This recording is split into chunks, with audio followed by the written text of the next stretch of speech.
Hey there guys, so the new patch 11.5 is about to drop this morning, and here are the notes. So we're going to do a quick rundown of these as we saw them in the patch preview and see if most of the notes went through, because this was a really interesting patch. So here's the highlights. If you want to pause and look at these, just get right into it. So first we have some changes to Azir and Gragas. Now these changes are pretty small. Azir's soldiers going from 60 to 100 base damage to 50 to 150. And Gragas' man is going from 60 to 80 to 80 flat. And the reason why I lump both of these together is because both of these changes are mainly for pro players. Both Azir and Gragas kind of fall short in terms of solo queue performance all around. And you probably won't really feel the changes if you play these champs, because these are very minor changes at that too. So kind of sucks, since these champs are really hard to find that perfect balance for solo queue and pro play, because to make them slightly strong, then they're going to be really strong for pro play. Then we have a change for Jax, and this one did see it is kind of small, as they only upping the AD growth by a fair bit, about like 1.2. This is also really big because not only is it just 1 extra AD per level, or about 1.2 extra AD per level, but it helps scaling with his Trinity Force stacks, and it also gives him the extra AD he wants for his armor conversion in his ultimate. So you have to look at this as a little bit of a bigger buff due to his items and his kit. So this definitely could make Jax a little bit more of a powerful threat, like a good pick in top lane, because he does fall short when compared to his other bruiser counterparts like Darius and Fiora, who are just stomping up the meta right now in top lane. They also buff Karma's cooldown by lowering it from 9 to 7 to 8 to 6. So pretty big change here. Lowering her cooldown just makes any Karma better, whether it be top lane or mid lane or support Karma, as she could just always do more damage. So this is pretty nuts, especially because she keeps getting buffed almost every patch. Eventually she'll probably fall back into the meta of mid lane Karma for pro play. And then Kog'Maw as well got a small change to increase his W damage by 1%, which could be quite a lot in the long scheme, since he does have a lot of attack speed, and that adds up as he just keeps hitting people. And it's just in time for his new skin this patch, since the new skins are Bizahar, UB, and B-Maul. But probably won't be that much better than he was right now, since there are a lot of ADCs that do better than he does, and there is no shortage of damage right now in the current meta. So I can't see why people would want to pick him, but if you want to pick him, he's just slightly better now. This E buff was pretty huge, so they upped the total damage on his Wuju style from 50 to 60 at max rank, which 10 damage doesn't seem like a lot, but we're talking about mass E here. Not only does he have a big attack speed steroid, but his builds have before, aside from lethality, have been pretty attack speed based, and his passive double strike hits twice. So that 10 true damage can mean a lot and change and dictate the mass E build meta. So that's also really nice for E players if they don't like the new collector Duskblade lethality build that's been going around. Pyke's change is pretty massive here. Very interesting change. So they're changing his healing from the flat 20 to 30% scaling to 10% damage taken to plus 25 lethality, and increase to 35 damage taken to 50 lethality when 2 or more enemies are nearby. So they want to give Pyke more healing again, since he does struggle a little bit, but they're afraid of giving him more healing, because then solo lane Pyke does it a lot better, especially mid lane Pyke, since it's been a real big problem before. So this is an interesting change to keep him kind of balanced, so this way he's not so good in mid, because his healing is really bad, especially at the early levels at only 10% and 25% lethality when you don't have much. But when 2 or more enemies, like bot lane, is there, then it's pretty good. So interesting to see it. Hopefully it's enough to make support Pyke good, but also not abusable, because if it does abusable, then the mid lane Pyke would just probably roam a lot more to bot or whatnot. So interesting change. I want to see how it plays out, because I do like Pyke, but he is very weak. At least in support he is. These Quiana changes were really interesting when I first saw them. Adding bonus damage on the W is pretty insane, and 60 damage on her ult as well is pretty insane too. Especially since you could hit multiple people with her ult, and then giving her an AP ratio on her W too. I'm not sure what they were doing with the AP. Maybe they want to see more interesting builds like with Nashor's or Rageblade. Don't think that will happen. I'm not sure about it, but giving her more base damage both on her ult and her W is pretty insane. She'll probably go really high in priority for mid lane picks, because this will just mean her roams will be even stronger than they were before. They're also nerfing Rammus's health growth per level by 15, which is a lot, but it probably won't matter too much, since his playstyle is very direct and easy to pick up. It just means he's a little bit more punishable, which is probably fair, and someone like Udyr needs that kind of a change too. Rouse changes are pretty big in scope, but most of the times I think Rels are doing a pretty good job of picking their fights. I don't think these changes will matter. They lowered their armor by 3. That is very negligible. It won't matter much. And they upped the cooldown for W by 2 seconds, which it does matter, but I think in the grand scheme, like I said, Rels are picking good fights, so it won't matter. If she already picks a bad fight, she's probably already dead. So an extra 2 seconds probably won't save her anyways because she's probably dead. They're giving Samira back some power since they over-gutted her. They nerfed her so hard last patch. I think she ended this patch with a 46 win rate in plus. So probably one of the lowest out of almost every ADC out there.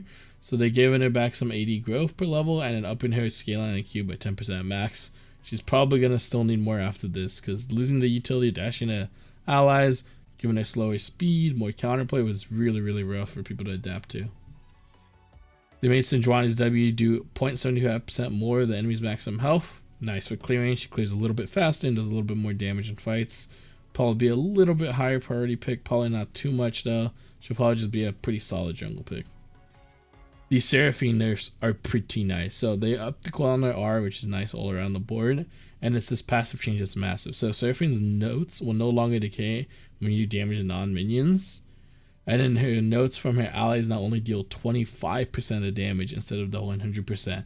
That's the biggest one because this really nerfs out the ADC carry Seraphine, and it nerfs the support Seraphine a lot since primarily that's where you're abusing the ally notes. You know, mid lane is just you. That way in bot lane, you're not getting really, really good poke from just your passive. And they made the notes scale on a flat levels 1, 6, 11, 16 instead of smoothly over it. So now you have to wait for level breakpoints to get even stronger. So this will probably take down Seraphine quite a notch because now her damage output will be much, much lower, especially in the bot lane. Shaco's seen a nerf because Shaco's support got really, really strong. I agree with that. I mean, I started abusing it because it got really, really popular, and it's even better in the lower elos. But they make sure to not nerf Shaco jungle because Shaco jungle's already in a rough spot. So you want to keep it attack by giving the box additional damage to monsters while taking the damage down regularly, so it won't do as much. Kind of sad because I mean, AP Shaco is all about baiting people in the boxes, and now it's gonna be about throwing E's. But it is what it is. The pick was really insane, and I think Shaco needs a lot more help than just this. They buffed Trundle's cooldown as Chomp by lowering it by 0.5 seconds. It's not much, but it does add up to help you clear faster and skirmish better when you last so long in those fights. When you get like maybe 3 to 5 chomps off, then it really adds up. Just getting 4 chomps alone is 2 seconds that you didn't have before, so that's pretty nice, both in clear speed and in skirmishing. This could probably be pretty nice for him, but nothing like massive in terms of moving him up in jungle priority or top priority.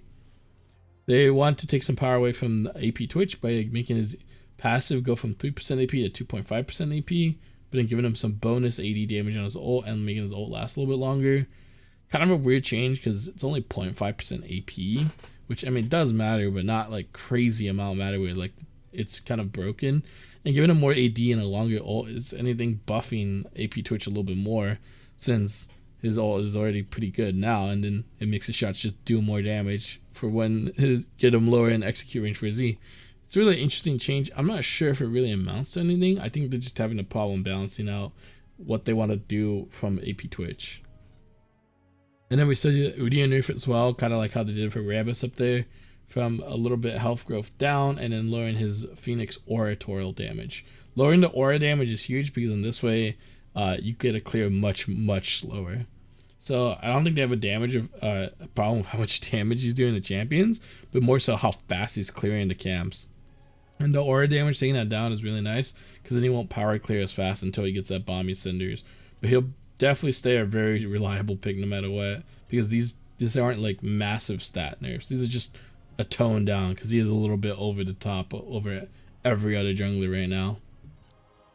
The nerfing Viego as well is kind of weird here because I mean he's starting to fall down kind of hard, like in terms of priority pick. Like he used to be really good in the solo lane, and then they nerfed out his sustain, and I don't see him much as a jungler anymore either.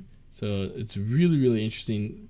And like although some of these bug fixes may help him out a bit, the fact that he no longer dodges turret shots when he's in possession is I think really big, like super big, at the point where he becomes almost a useless champion. And he's already like I said falling off in terms of pick in both solo lanes and in jungle.